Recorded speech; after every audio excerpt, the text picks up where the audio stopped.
Olá pessoal, bom dia, sejam mais uma vez bem-vindos aqui ao PodNic, né?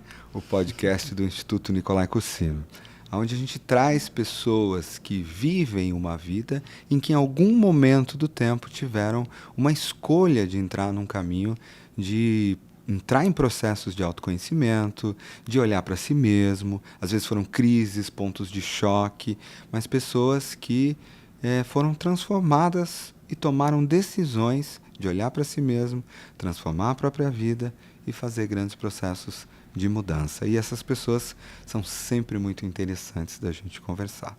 Hoje a gente vai falar aqui com a Mônica Correia, a Mônica que atravessou o Atlântico, veio lá de Figueira da Foz, em Portugal, e que está aqui nos visitando, e que é uma pessoa que tem feito este caminho há muitos e muitos anos. Também teve grandes mudanças, choques, transições de vida, e que é uma pessoa que vale a pena ouvir pelo seu caminho psicológico, espiritual, humano e todas as transformações que isso tem.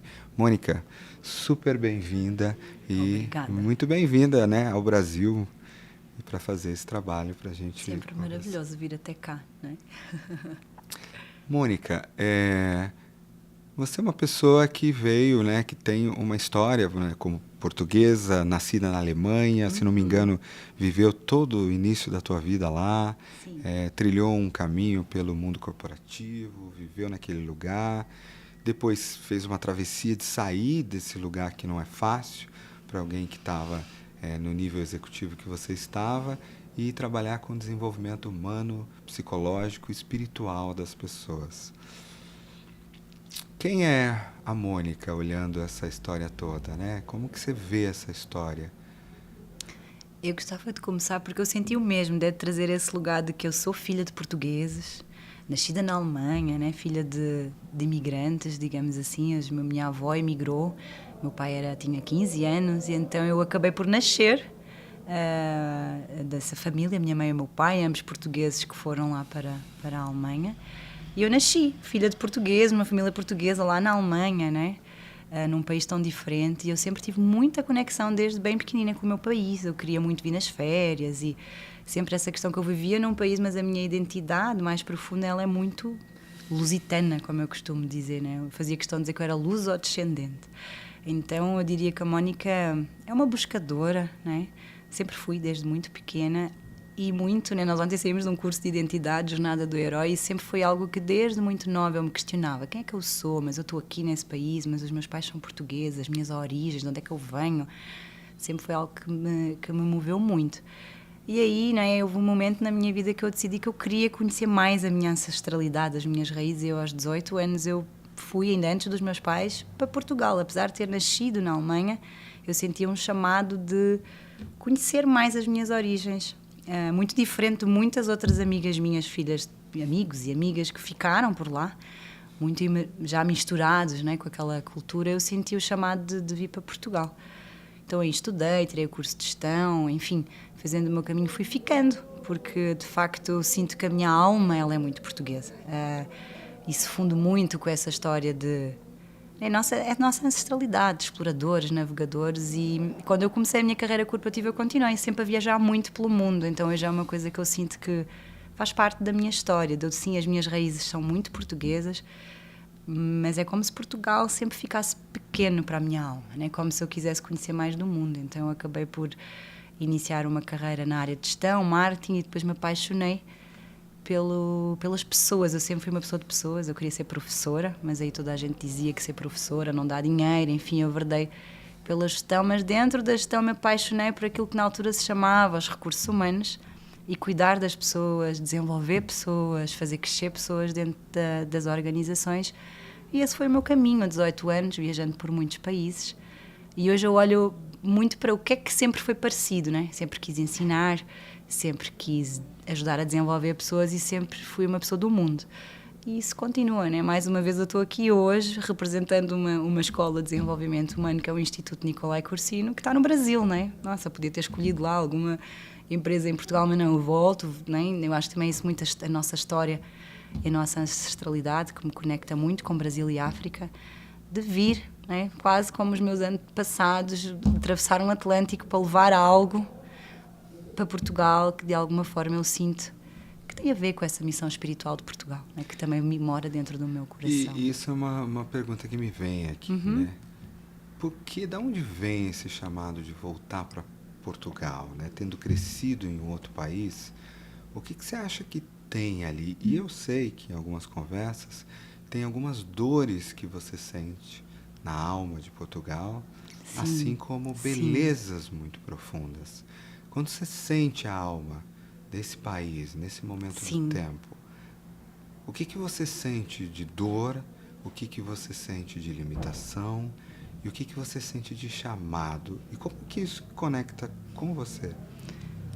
É bem bonita e profunda essa pergunta. Eu sinto que Portugal tem uma alma muito grande e um coração muito grande.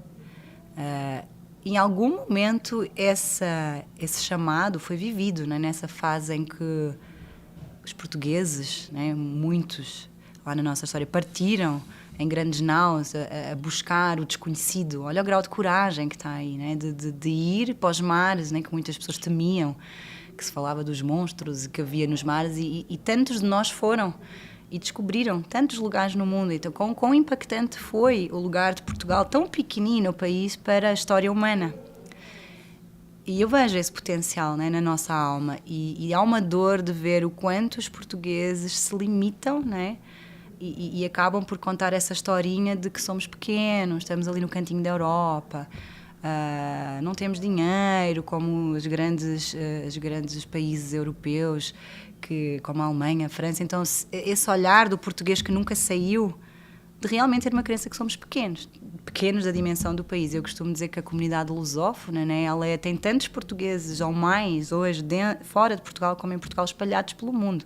Isso é uma coisa que nos está na alma. E eu venho de uma família que a minha avó, na altura, por uma vida melhor, fez esse caminho mais uma vez. Não, eu vou lá para um país onde eu não falo a língua porque outras pessoas foram para ter uma vida melhor. E eu acho que isso fala muito sobre a minha alma, né? E o facto, quando eu voltei da Alemanha para Portugal, nossa, não sei porquê, sempre trabalhei em empresas multinacionais que me jogavam lá para outros países para ir trabalhar nos 4 cantos do mundo, né? Nos vários... Estive em 18 países e isso eu acho que me abriu os horizontes de perceber o quanto potencial tem, características que o português tem quando vai para fora. Então nós tendencialmente crescemos muito nas carreiras, temos muita criatividade, muita inteligência emocional, muita flexibilidade, muita competência mesmo, que é muito vista como algo grandioso lá fora. Então, tenho muitos amigos meus em altos cargos, na Suíça, na Alemanha, nos Estados Unidos, que quando estavam em Portugal não conseguiam prosperar por uma questão, eu acho mesmo, de crenças limitantes, de que é isto, não dá mais, somos pequenos. E quando saímos, olha a nossa grandeza. Eu acho que isso é algo que a nossa alma que está, mas eu sinto que ainda está... Eu mesma, vivendo quando estou em Portugal, sinto que é como há crenças coletivas que parece que nos travam, né? De prosperar, de crescer, de levar a nossa luz para o mundo, né? Sendo Lisboa, por exemplo, chamada a Cidade da Luz, Portugal tem isso. Eu acho que há um chamado. Na verdade, nunca tinha pensado assim tanto como agora estamos a falar do quanto isso conecta comigo, mas no fundo eu acho que há um papel de inspirar outros portugueses a que possam abrir os horizontes, né? Perceber o quanto isso mora no nosso DNA, essa história, né? E assim, sentindo aí dentro, o que o português deixou de acreditar sobre a sua real história, seu real tamanho? Eu acho que é o deixar de acreditar nas suas capacidades, no seu valor, no seu brilho, na sua grandeza, na sua glória, né? E nós aqui, não sei se vamos falar ou não de Enneagrama, mas... sendo o tipo 13, eu olho muito, por exemplo, hoje para a história de um Cristiano Ronaldo, né? Que dizem que tem um mapa astral semelhante a Dom Sebastião, e que há algumas características, se nós vimos, o Cristiano Ronaldo, pelo futebol, levou Portugal de novo para o mundo, né? Então muitas pessoas conhecem Portugal por conta do futebol, por conta do Cristiano. E há esse lugar, eu acho que em todos os portugueses, essa luz, essa glória, esse tamanho que nós não conseguimos ver, ou a maior parte de nós não consegue. Como é que isso aconteceu? É uma pergunta que eu não tenho resposta, mas ela dói no meu coração. É como se eu visse esse potencial e vejo muitas pessoas a aprisionadas numa ideia que não é possível sair dali, de fazer algo maior, de levar algo nosso para o mundo, por sermos pequenos. Então eu acho que assim foi muito curioso, porque eu fui chamada para trabalhar na Alemanha, a passar 10 anos de estar em Portugal, enfim, pelas coincidências da vida, estar numa empresa alemã, ser bilingue, ter as características que eram precisas, e voltei. A minha filha nasceu na Alemanha, o meu filho, então nunca imaginei que isso voltasse a acontecer, mas de alguma forma Portugal me chama de novo. Então há sempre essa história, mas eu sinto que eu vou sempre fora buscar algo para levar de novo para o meu país, como agora, eu sei lá, vou para o mundo buscar algo que o país precisa para, de alguma forma, alguns de nós poderem expandir consciência. É um pouco essa história. Eu fiz esse caminho, hoje eu sinto que é muito a minha missão de trazer mais e mais despertar e expansão da consciência para o nosso país. Ao mesmo tempo eu sinto que não consigo já só ficar por ali, é como se tudo que eu fizer vai sempre ter a ver com outros países, não é? Mas se você pudesse, por exemplo, imaginar, né, que dentro desse planeta, desse universo, dessa humanidade, existe um despertar que está esperando para acontecer na alma de Portugal, e é claro, através das pessoas que ali estão, como se fosse uma lembrança, um retorno, um acordar. Nossa, olha quem nós somos e olha o tamanho que nós temos. Que despertar você acha que está aí? E ele... O que você tem, né? O que você sente sobre esse lugar? Eu acho que é um lugar muito de amor, não é? Nossa história, quando Portugal expandiu além de fronteiras, foi de um lugar de invasão, de colonização, de controlo. Então, para mim, isso traz dor, porque de alguma forma vem de um lugar que eu vejo que nós podemos levar, digamos, numa outra consciência, com amor. E isso é algo que eu vejo muito nas pessoas que vão para fora. Normalmente o português que vai para fora, todos que eu conheço falam que são muito bem-vindos, porque não invadem, porque se adaptam bem, porque são almas que se dedicam muito, que respeitam muito as outras culturas, respeitam muito, né? Então isso eu acho que é algo que a minha família, eu vejo que eu venho muito desse lugar. Sempre fomos muito queridos lá fora. E a minha família voltou para Portugal e deixa essa saudade dessa conexão com outro país. Eu acho que é um lugar que não é invasivo, que é amoroso, que é de nos podermos mesclar, misturar com outras culturas de uma forma muito fácil, sem invadir, sem faltar ao respeito. E isso toca profundamente a minha alma, porque eu acho que é possível. Eu acho que nós temos, de alguma forma, esse chamado, porque para nós é fácil unir povos, estar com outros povos. É como se fosse o poder contribuir para uma nova história em que Portugal pode ter um papel determinante e que eu acho que ele está para ser vivido cada vez mais, não é?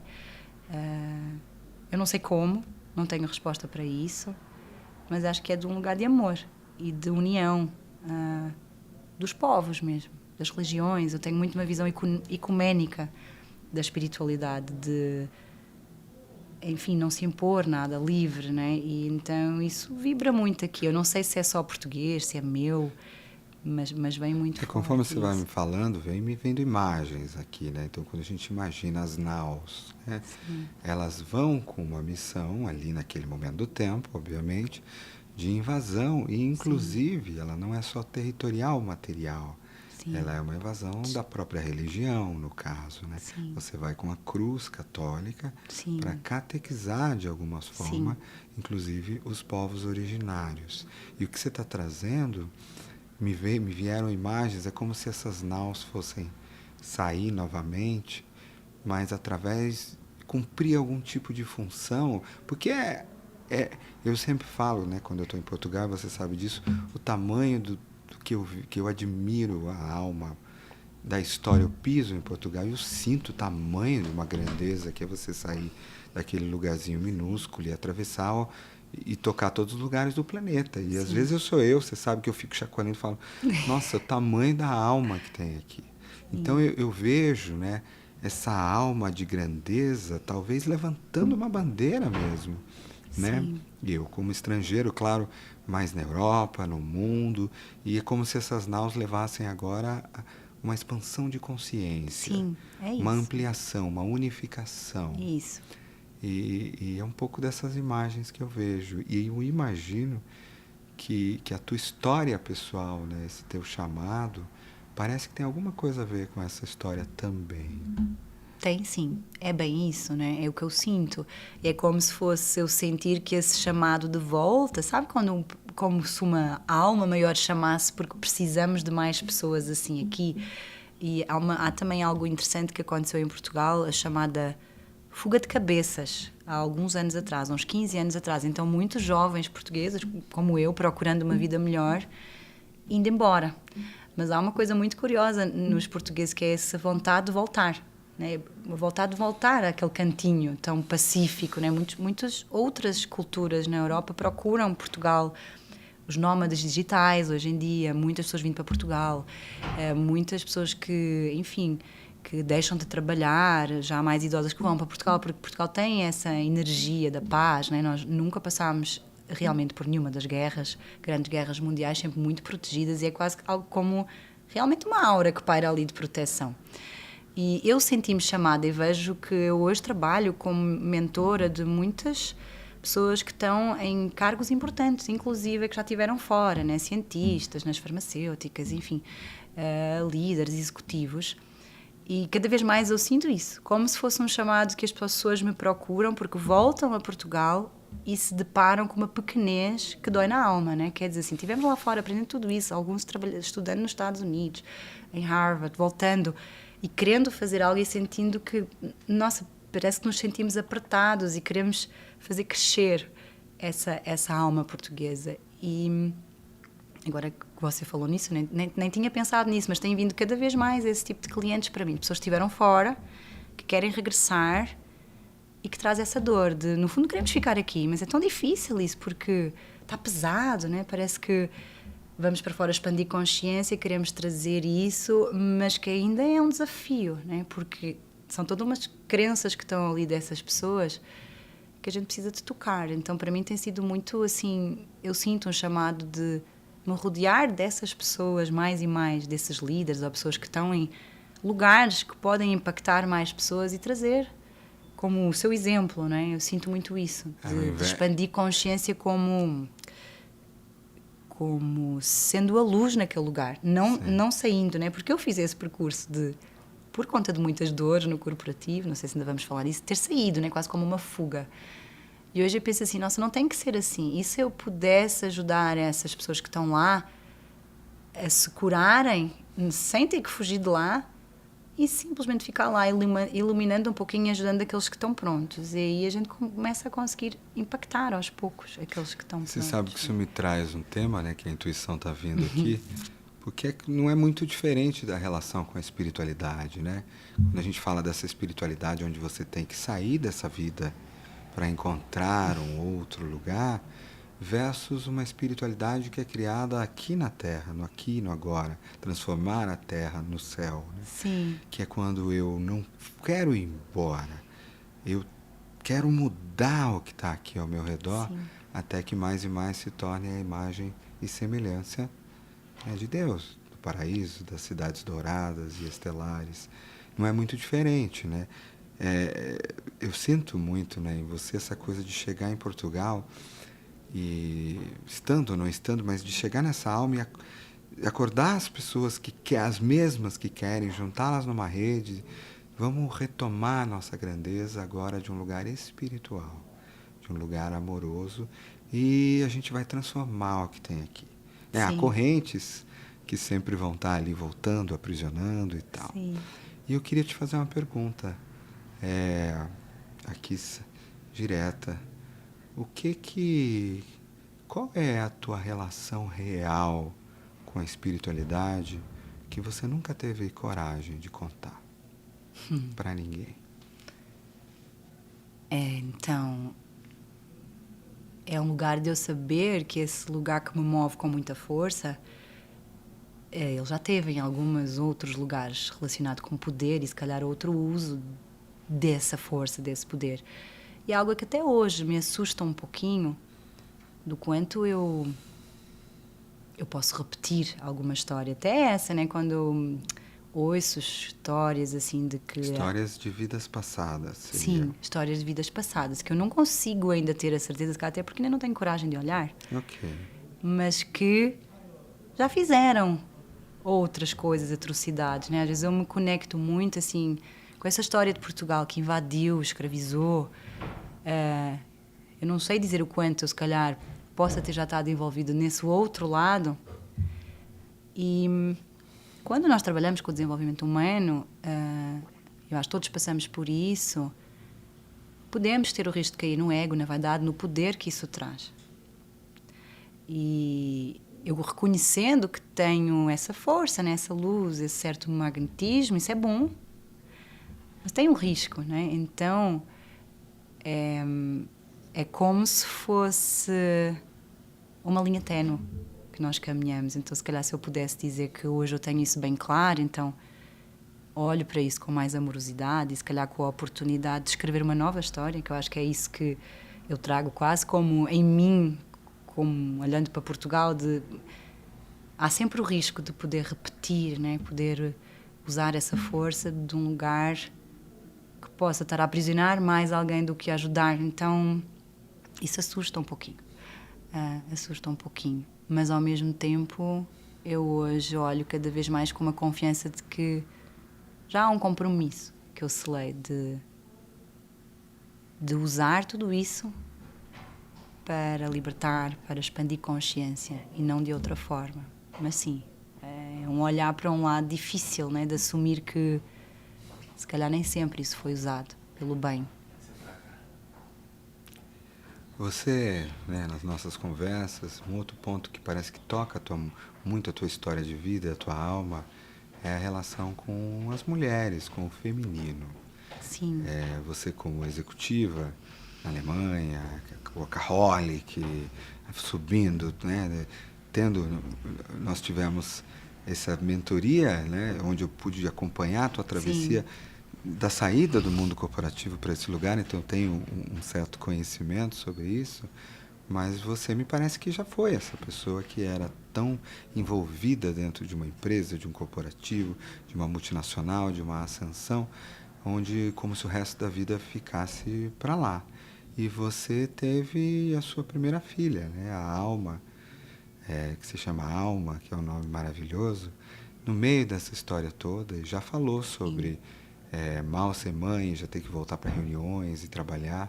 E você também viveu, como eu me lembro, muitas dores dentro da liderança no mundo corporativo, onde a opressão masculina, a dominação, o efeito, o calar, essa violência velada mesmo. Sim. Que acontece. Qual é a tua relação com esse tema? Onde que isso te toca e que tem a ver com a tua história de vida, na verdade? Então, é um lugar, né, que eu acho que nós podemos olhar no pequenino e no micro, dentro de mim ou dentro das relações, né, com o masculino fora, que continua a acontecer muito nas empresas. Um dos motivos de sair foi... Nós falamos muito, né, desse patriarcado e do excesso de energia masculina e violenta nas organizações. Óbvio que já ninguém pega num chicote e bate em alguém, mas numa última fase eu comecei a perceber o quanto ainda existem empresas, e eu tive em algumas empresas, digamos, de um nível de consciência mais baixo, em que ainda havia muita opressão, escravização emocional e mental muito velada, né? Em que eu comecei a perceber que, se calhar com o cair de alguns véus, o quanto as pessoas eu continuava a servir organizações que escravizavam pessoas, no fundo. Que é isso que acontece, é uma escravização mental e emocional. E isso deu uma grande dor, né? Porque quando a gente abre, ou seja, por conta, se calhar, do meu ego, né? Acabei por fazer inconscientemente, ou doar o meu tempo, a minha energia, para processos e empresas que não respeitavam os chamados, a alma das pessoas. E aí, para mim, teve que ser assim, como, não é? Nós dizemos em Portugal, puxar um travão de mão ou dizer assim, não, eu não quero mais isso.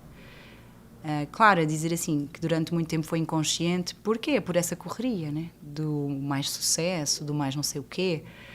E isso é um lugar que toca profundamente o meu feminino, porque o feminino, a energia feminina, não é isso, né? Isso é um lugar em que eu virei muito masculina, muito energia da competição,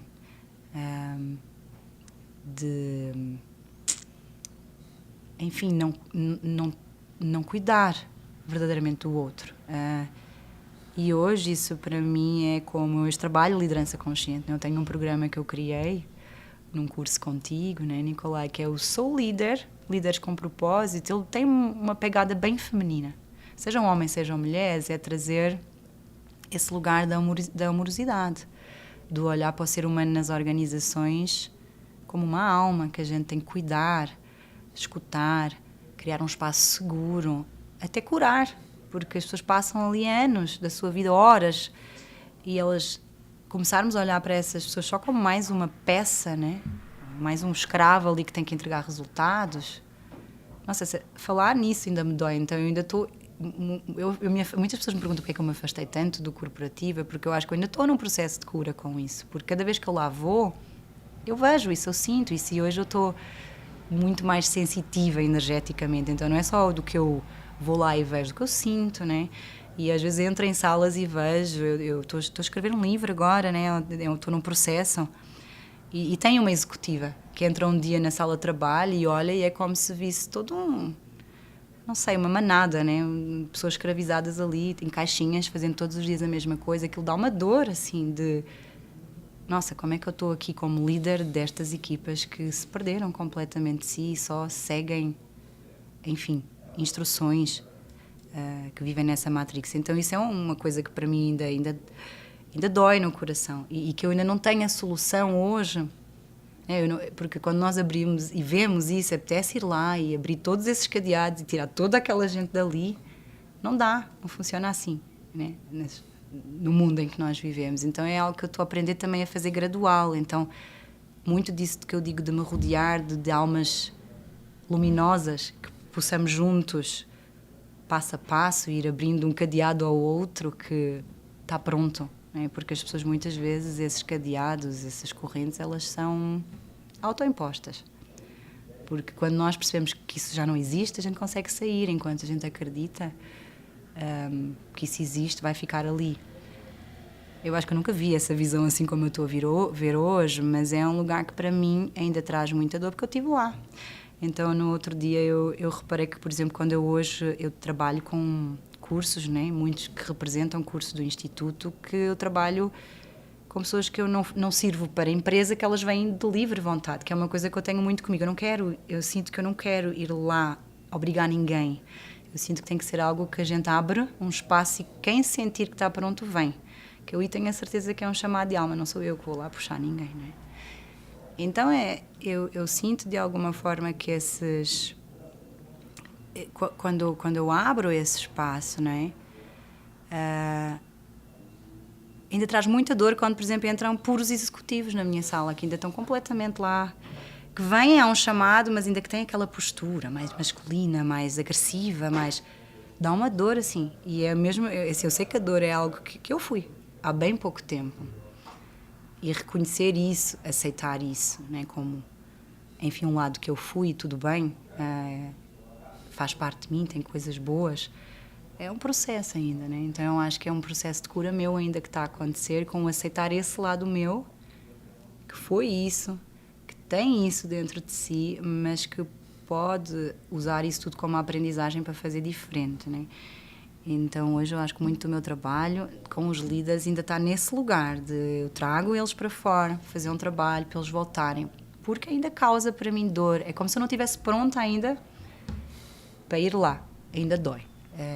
É algo que até me custa assumir, porque às vezes eu penso... E como a gente sabe muito bem, não precisa ser muito gênio para saber que um dia vai ser exatamente uma das vertentes, né, do que sua alma vai fazer, que vai ser curar esses lugares, espaços, essa mesma dor.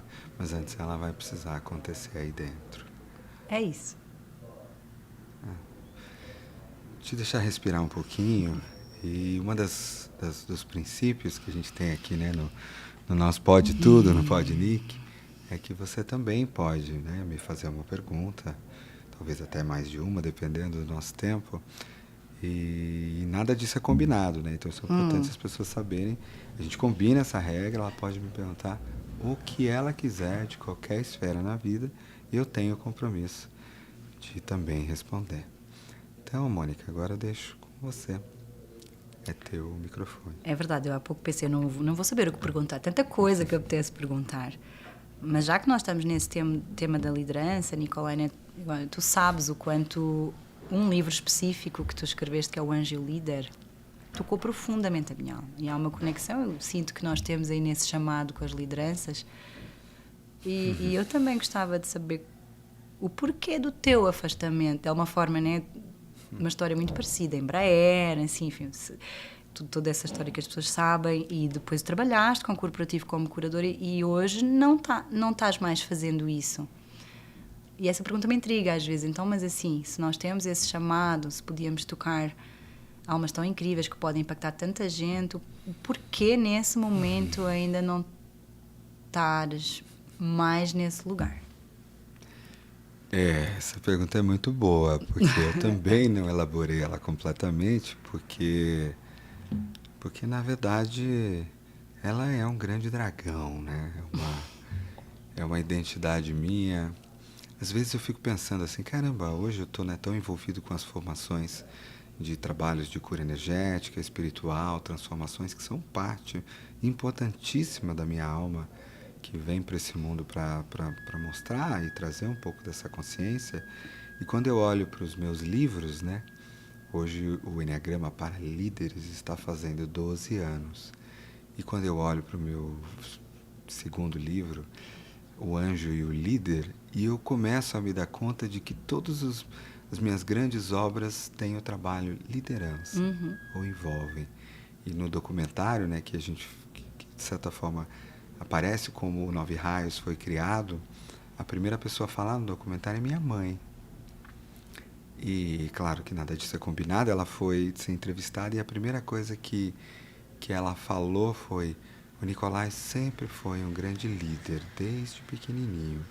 E eu me lembro que eu chegava em casa pequenininha, ela olhava para mim e falava: Nicolai, você nasceu um grande líder. Isso é natural. Ela falava, e eu nem sabia o que isso significava. E eu não sei como eu me relacionei com isso. Esse lugar ainda não está 100% consolidado, porque às vezes, por períodos da minha vida, eu olho para mim e falo, não tenho nada a ver com a posição de liderança. Quero fazer o meu trabalho como professor, eu gosto, mas eu não quero liderar ninguém, ou estar na frente, ou estar inspirando. Mas aí você olha para a minha vida, eu passei a vida inteira com as pessoas dizendo que, de certa forma, eu abri caminhos, liderei movimentos, andei na frente e dentro das organizações trabalhei com CEOs, com presidentes, sempre nesse lugar. E caramba, ou seja, tem alguma coisa que eu não percebo tanto e que as pessoas percebem, de certa forma.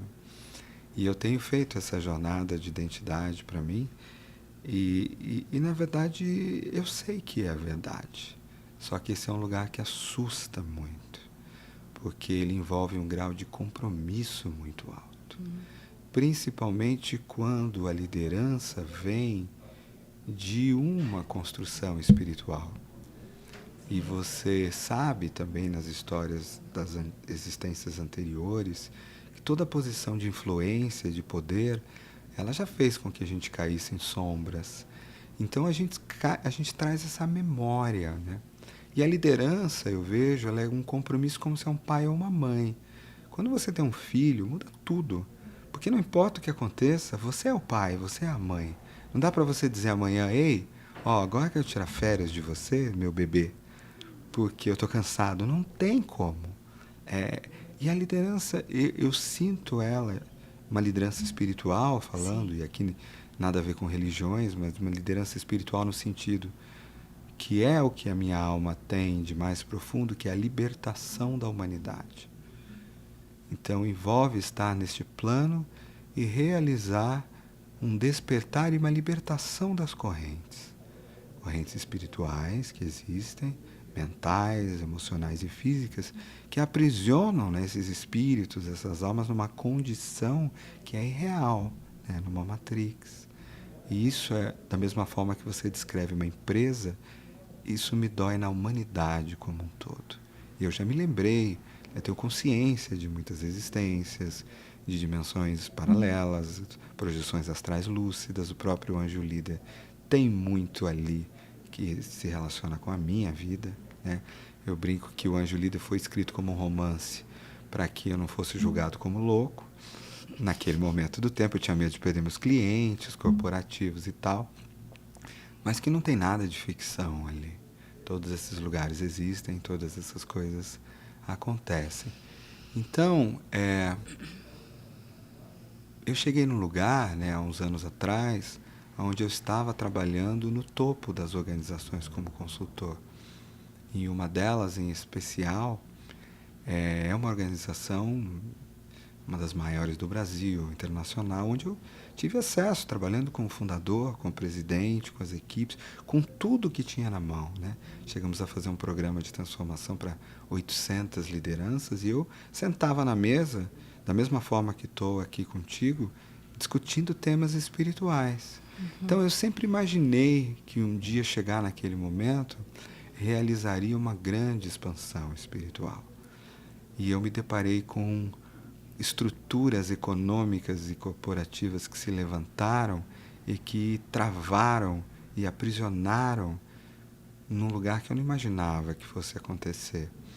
Então, uma das coisas que eu vejo hoje, principalmente nas grandes organizações, é que às vezes as pessoas ali, há organizações que não têm alma, elas são mecânicas, mas há outras que têm, só que por elas serem SAs, né, ou estarem...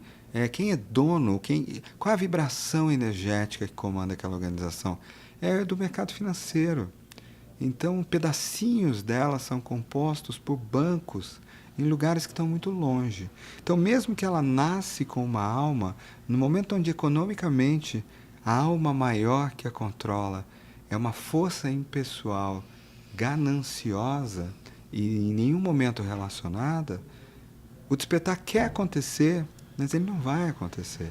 Porque se aquela empresa, a partir de uma expansão da consciência, aumentar em 20% as metas e todo mundo está bem, esse lugarzinho vai falar para ela, nossa, que legal, vamos subir para 40.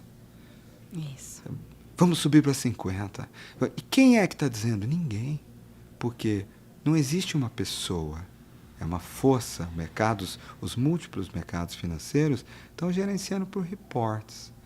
Então eu vi ali pessoas que realmente tinham chamado de alma e que não conseguiram realizar esse chamado ou uma transformação na potência que essa organização tinha e que tanto eu acreditava que ela poderia, e que se travaram, que se machucaram, e aí aquilo muda. E eu me machuquei muito nesse lugar, nas minhas ilusões, porque eu achava que era só uma questão de chegar no lugar certo e dizer a maior verdade. E uma outra coisa é que a sombra também reside nesses lugares. Então, é uma coisa que até está me caindo a ficha agora, como aquele projeto em especial com aquela organização, que é uma organização cheia de pessoas voltadas para a alma, para o espírito, para um bem melhor, como me machucou sentir que ali dentro também, né, a força econômica do lado negro da ganância, do dinheiro, da limitação, da corrente, escraviza aquilo, e escravizou e me machucava muito, porque eu, como, né, o gestor de todo um trabalho de transformação, eu ia para aquelas reuniões e eu tinha que me armar, e eu falava a verdade, e algumas pessoas se inspiravam e outras me batiam. Eu sofria ataques diretos, ataques energéticos gigantescos, como se houvesse uma força escura mesmo nessa organização dominada, que quisesse manter onde ela está. E aí eu começo a ser atacado na minha casa, na minha família, em dimensões astrais, mas não por uma pessoa, por uma potência. Como assim isso aqui? Você vai mexer com esse tamanho de despertar.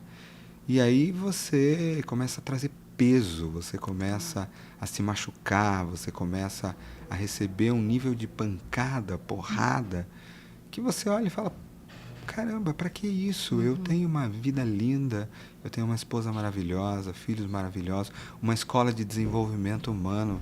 Eu vou trabalhar com as pessoas que querem vir até mim. Eu vou trabalhar com as pessoas que estão prontas. Eu não vou ficar entrando mais em lugares que querem, mas são inóspitos, que te machucam, que são masculinizados, que tentam apagar. E aquele machucado, eu acho que me doeu um pouco. Ver que algumas das lideranças que eu via ali, eu olhava para elas e dizia, essa pessoa tem um potencial de despertar espiritual, mas elas desistiram delas. Ou talvez não há nenhum julgamento aqui, porque a força de um mundo corporativo grande é muito maior, às vezes, do que a nossa pequena força individual. Você vai sucumbindo aos poucos o sistema. Não é de um dia para o outro. É mês após mês, ano após ano. É esses líderes que têm um chamado espiritual, eles começam a dobrar os joelhos e a pender. E aqueles que realmente sofrem essa travessia acabam saindo daquele lugar. Mas é como você disse sobre Portugal e como a gente fala sobre a Terra. Mas essa empresa tem uma alma linda. E ela vai deixar embora aqueles que têm um despertar espiritual e vai oprimir aqueles que vão ficar. E nesse meio tempo, né, foi um pouco antes da pandemia, foi exatamente o momento onde eu tive um chamado para subir de nível no ensinamento espiritual, vibratório, energético, e para fazer uma travessia. E aí eu saí desse mundo, naquele momento, e vim trabalhar ainda mais dentro da minha própria casa, né? Foi quando a nossa escola veio aqui para a cidade onde eu vivo, e passar mais tempo, porque também tinha isso. Eu saía muito da minha casa para entrar nesses lugares, viajava demais. Você sabe como esses lugares, às vezes, não respeitam o tempo das pessoas. Eles acham que é tudo bem você fazer uma reunião segunda, terça, quarta, quinta, sexta, tocar um celular meia-noite. Eles têm uma ideia sobre a vida, a qualidade da vida, a qualidade... E não são pessoas, são sistemas que fazem isso, que perdem um pouco. E essas pessoas, de certa forma, se distanciam das suas famílias, se distanciam da sua vida, da sua qualidade. Elas esquecem de quem elas são. E eu trabalhei com... E eu, assim, é muito fácil para mim falar. Eu amei muitas dessas pessoas, desses líderes. Mas chegou um momento onde eu não dava, eu precisava respirar um pouco e entrar num lugar onde tudo flui. Para talvez um dia, quem sabe, né? E na verdade, isso acontece. Então, eu sinto, Mônica, que quando a gente ama muito uma coisa, quando é assim, a nossa verdade de fato mais profunda de todas, e sempre tem uma camada mais profunda, quando a gente toca nesse lugar e algo não dá certo, ou nos machuca, onde você enfrenta a dor, a gente se retrai um pouco, se contrai mesmo, né? Então, como despertar, ser um líder no despertar da libertação da humanidade como alma é, sim, o meu chamado de alma mais profundo. No fundo, tudo serve a isso. Isso envolve, sim, um papel de liderança. É natural. Isso envolve também as organizações e os líderes, não só em organizações, mas líderes políticos, espirituais. O papel da liderança. Não os líderes que oprimem, que manipulam, mas os líderes que são instrumentos de libertação espiritual, e é claramente isso, através de suas funções. Um líder empresarial é isso. Ele pode ser isso. E não preciso ter esse nome. Eu posso chamar isso simplesmente tratando com amor as pessoas que estão ali, desenvolvendo elas para o máximo da sua riqueza, do seu potencial, do seu talento. Mas eu venho deste lugar. Eu sei que a minha atuação está libertando as correntes que estão ali e nos lugares. Então, talvez esses machucados, e eu acho que a própria vida, né, os mentores, o chamado do Rio da Minha Vida, às vezes chama a gente para se recolher um pouquinho, para que a gente faça uma oitava e retorne num outro lugar. Mas, assim, seria muito inocente da minha parte eu dizer, não vou trabalhar com isso, não. Porque não adianta, onde eu fecho os olhos, isso me acha, me busca, me chama. As empresas me ligam, os líderes me chamam, as coisas acontecem, summits. É o que é. E já está acontecendo. Então é isso. Não sei se você falou que tinha mais uma pergunta aí. Eu tenho uma, assim, que é algo que me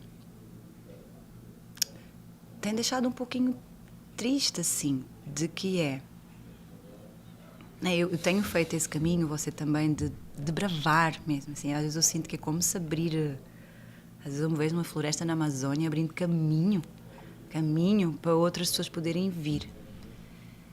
E muitas vezes eu vejo assim, quando eu converso, até colegas, não é, né, da mentoria, colegas que são alunos também e que têm um chamado incrível, que eu vejo um potencial gigante, uns curadores, né, trazer a espiritualidade para a terra, para todo lado, né? E muitas vezes eu vejo essas pessoas assim, não atravessando um portal de fazer isso, né, mesmo já tendo caminhos abertos, por medo, são muitos, né? O medo de assumir a espiritualidade, o medo de falarmos ou de trabalharmos com energia, o medo de falarmos a nossa verdade.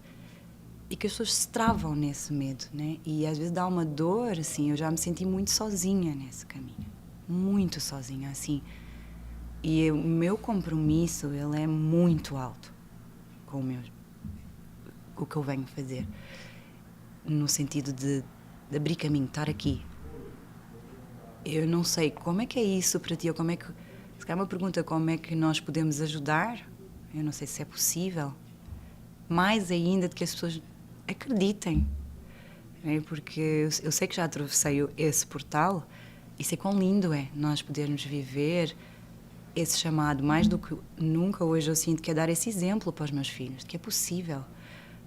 Seguir aquilo que viemos para fazer, não ter medo. Eu acho que eu e o Bruno, assim, eu tenho muito orgulho na nossa família, no meu marido, que traz muito esse acreditar, né, nos sonhos. E eu vejo tanta pessoa desistir, Nicolé, tantas pessoas desistirem, que já estamos abrindo caminho e mesmo assim ficam ali para trás. Os caminhos já estão abertos e isso me dá uma dor, assim, o que é que... Eu não sei se tu sentes isso, mas o que é que nós podemos trazer para que... tirar mais isso, esse medo de ser julgado, esse medo de acontecer coisas que aconteceram noutras vidas e que eu sinto que já não vai mais acontecer. Só que eu não sei como passar isso mais às outras pessoas do que eu já tento, dando o meu exemplo, né? Eu sinto hoje que eu vou fazendo o caminho para mostrar que é possível aos meus filhos, às outras gerações, a outras pessoas, e dá para mim uma dor assim quando as pessoas ficam ali e não vêm. E se aprisionam em algo que, sabe, quando a gente liberta a corrente e a pessoa fica ali na mesma, acreditando que ainda está preso. Então, o que é que a gente pode fazer mais? Eu gostava, assim, de saber... Eu acho que aí, primeiro, tem um olhar importante. Quando você fala que você libertou uma corrente e a pessoa continua ali, então, na verdade, a corrente não foi libertada. Porque a corrente, em última instância, consciente ou inconscientemente, é escolhida por ela mesma. Então, na verdade, a nossa dor, ela reflete naqueles que têm uma pulsação interna, eles querem, a alma deles deseja aquilo e eles param pelo caminho. Essas pessoas são as pessoas que nós, como mentores, inspiradores, podemos Líderes. E devemos trabalhar no primeiro instante. As pessoas que estão, de alguma forma, dentro de uma vida, dentro das suas correntes ou da sua vida mecânica, e estão bem onde estão, ou confortáveis, elas devem ficar exatamente aonde elas escolheram estar. Porque quem somos nós para olhar para um plano maior da existência? A gente não faz ideia o que significa cada vida para cada pessoa. Então, é a alma no seu livre-arbítrio que escolhe os seus momentos. Então, nós como mentores, pessoas que fazemos travessias, nós não escolhemos pessoas. E se a gente fica, nossa, triste por aquela pessoa, que nós estamos projetando a nós mesmos. Isso não existe de fato. É a sua ilusão. Se aquela pessoa estivesse pronta, a vida a chamaria. E não sou eu que chamo. É a vida que a chama. Então nós temos que prestar atenção e estar atentos quais as pessoas, lugares, organizações que estão tendo um chamado e estão olhando ao redor, a alma está pulsando e que precisam de apoio para essa travessia. E aí nós nos viramos e falo, pela sua escolha, eu me coloco à sua disposição de te ajudar nessa travessia. Pela sua escolha, pelo seu livre-arbítrio. Por isso só você pode fazer essa travessia.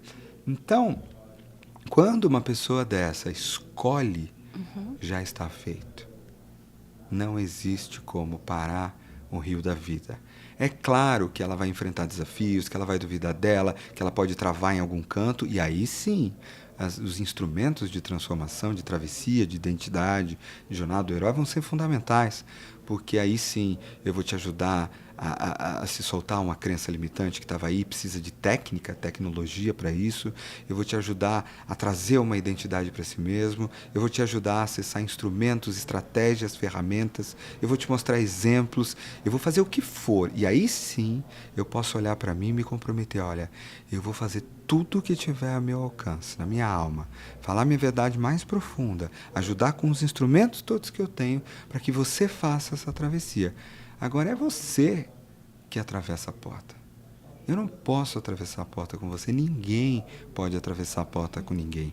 Se fosse possível atravessar a porta com a humanidade, os mestres que vieram antes, Jesus, Buda, todos os mestres e mestras, teriam simplesmente aberto uma porta e falado, vem, atravessa todo mundo. Não faz sentido isso nenhum. Então nós, como líderes, como pessoas que já atingimos um lugar de travessia, que já vivemos mais perto da nossa alma, imagina como era para um mestre como Jesus olhar para a humanidade e dizer, nossa, mas eu vivo nesse lugar tão luminoso, um Buda que fala, né, eu só fecharei essa porta quando o último ser humano atravessá-la. E se abrir para dizer, ei, eu vou viver uma experiência num corpo físico. Eu vou parar numa cruz. Eu vou ver, se eu pudesse chacoalhar as pessoas e dizer, acorda. Mas os mestres têm uma compreensão maior do que isso. De que isso é uma ilusão egóica e humana. Existe um fluxo de um despertar espiritual. Então o nosso trabalho não é de querer que as pessoas atravessem portas. A gente precisa entender que é importante para o estágio da consciência humana, né, o sofrimento, a dor, a limitação, eles cumprem um papel neste lugar hoje. Então é um paradoxo. Ao mesmo tempo que eu aceito que isso é como é, ao mesmo tempo a minha alma vai continuar para sempre desejando que o paraíso, né, metaforicamente, seja construído na Terra. E é entre essas duas forças, da parte que eu aceito e da parte que não aceita, que a minha alma vai movendo um constante despertar espiritual. Então eu preciso respeitar as decisões das pessoas, ao mesmo tempo em que eu me comprometo a não parar até que a última alma faça a travessia que tem. Então, assim, dentro da primeira pergunta, o que mais pode ajudar uma pessoa? Encontrar esse lugar dentro dela pelo qual a vida valeria a pena e a morte valeria a pena. Então, se você conseguir tocar uma pessoa na seguinte pergunta, pelo que valeria a pena você viver, e deixar com que ela entre lá, isso toque cada célula dela, o espírito dela, pelo que você toparia morrer. E isso você vai estar começando a buscar dentro da alma dela um lugar tão profundo que na hora que isso vem à tona, e aí você pode usar as técnicas que a gente tem para isso vir para este universo físico, para este corpo, para esta cognição mental, para esta identidade, para esse senso de quem eu sou neste mundo físico, aí, quando isso é transportado para esta identidade, não se para mais. E é claro que a vida vai trazer durezas, travessias, dragões. Mas se tem uma coisa que mais move uma pessoa, é ter um motivo absolutamente fundamental. E para todas as pessoas Quando se trata de missão de vida, este motivo é espiritual. Elas podem até dar outro nome para isso e não tem problema nenhum, mas este motivo é o chamado mais profundo da minha alma. Obrigada. Então, eu ainda tenho uma última pergunta. E assim, sendo muito claro, e a gente pode falar sobre isso, Mônica. Claro. Por que você acha que, ao se aproximar de uma pergunta que nem chegou ainda, a garganta começa a fechar? Essa é a pergunta? A tosse vem, é a pergunta. Da onde vem essa tosse? Eu acredito que ainda é o medo de falar toda a verdade. E o medo de essa verdade tocar num lugar de tanta vulnerabilidade, tanto amor, que eu derreto assim, sabe? Assim, é como o medo de não sustentar a minha própria verdade. É isso que vem, assim, medos associados, né? Qual é o teu maior medo aí, nesse lugar?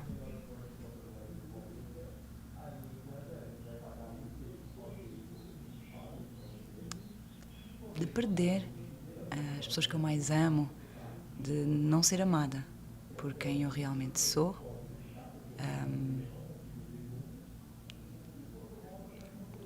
de ficar sozinha, por falar toda a verdade, por ser tudo aquilo que eu sei que eu sou. E que verdade é essa que está pronta aí para ser falada? Um nível dela que você ainda não falou.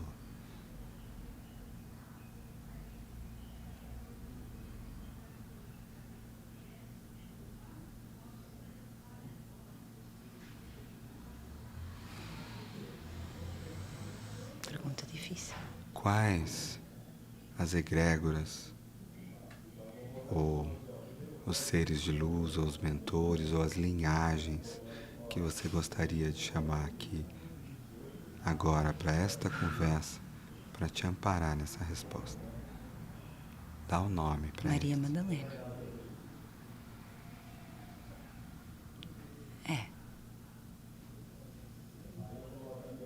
É isso.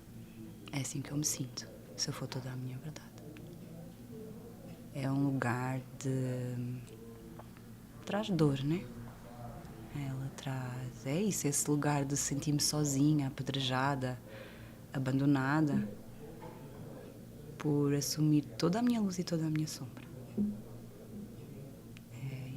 É uma memória visceral que tem tanto de amor, tão grande, tão grande, tão grande, como de dor. Então, vem essa necessidade de algumas capas para me proteger. Tem vindo muito forte esse lugar. Sim, ele é muito feminino, ele traz muito paradoxo, ele traz muito julgamento. Eu fui criada, né, na Igreja Católica, todo esse processo lá, tradicional português. E é muito curioso porque a minha filha Alma, ela é um espírito muito livre. E eu tanto admiro, por isso que ela é, como me assusta. Porque como mãe que tem uma filha, né, uma menina, que vê tanta beleza nessa liberdade, nesse feminino, em tudo que isso envolve, mas sabendo que o mundo não está preparado e que pode machucar toda essa sensibilidade, enfim, toda essa doçura, tudo isso que o feminino traz, é como se é colocar isso num mundo que não está pronto. Então tem tanto de bonito como de medo. E eu acho que agora vem muito claro, assim, a minha filha, né, de que como quando... é muito curioso, porque quando eu estava grávida, né, eu e o Bruno não quisemos saber se era menino ou menina. Eu estava convencida que era um menino. E quando tive a menina, para mim tive medo. eu nunca pensei nisso, está a vir hoje, que é o Bruno muito feliz e eu... Foi assim, nossa senhora, eu tive uma menina. E olhar para ela assim, sabe? Assim, bonita, bonita de alma, né? Não estou a fazer pela beleza física. Tudo o que eu vejo ali de feminino me assusta. Eu às vezes digo para o Bruno, não sei como é que eu vou lidar. Eu não quero que ela se machuque. E eu acho que é só uma lembrança de quanto o feminino é machucado nesse mundo. E uma última pergunta. O que essas mulheres todas dessa linhagem ligada a Maria Madalena, que vem, me corrija se eu estiver errado, se comunicando com você através de símbolos, de sonhos e inspirações, o que elas estão dizendo, te pedindo para dizer?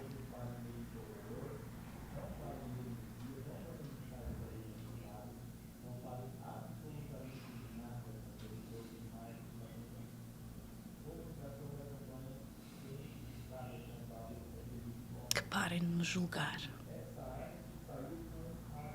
e que entendam que é só amor. Tudo o que possamos fazer é isso.